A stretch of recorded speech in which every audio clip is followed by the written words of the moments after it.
At this point, I'm probably at about $1.6 to $1.8 million in debt with mortgages and unsecured debt. How did this 24-year-old former website designer get into this mess? His story begins back in 2004. Seems he caught real estate fever and signed up for a series of no money down seminars and weekend boot camps that pitched the notion that anybody can become a millionaire overnight flipping houses. Casey spent a lot of money to learn the shortcuts. How much money are you into the boot camps at this point? That was $15,000. That was Casey's first big mistake. In 2005, feeling every bit the real estate pro, but with no track record, Casey started on a real estate buying spree.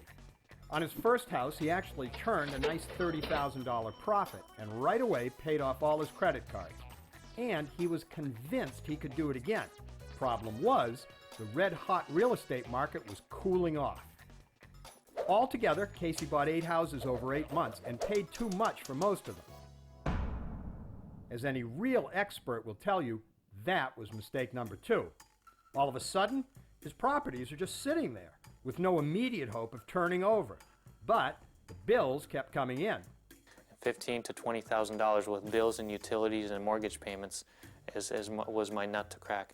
And I had no money. I realized I'm going to be facing foreclosure on 6 homes. By the beginning of 2007, instead of profits, Casey was facing foreclosure.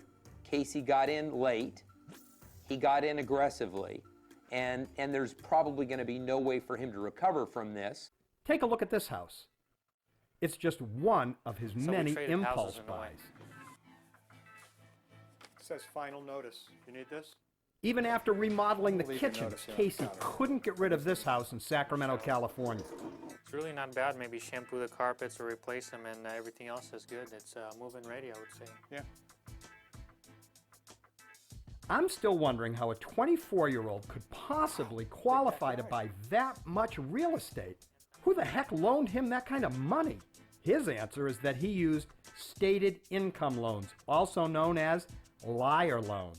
In other words, he just told the lenders his income was whatever he wanted it to be, and apparently, they never checked. I don't know what the stats are, but you know, I know a lot of people push the envelope on those loans. Did you? I stated more than I made, yes.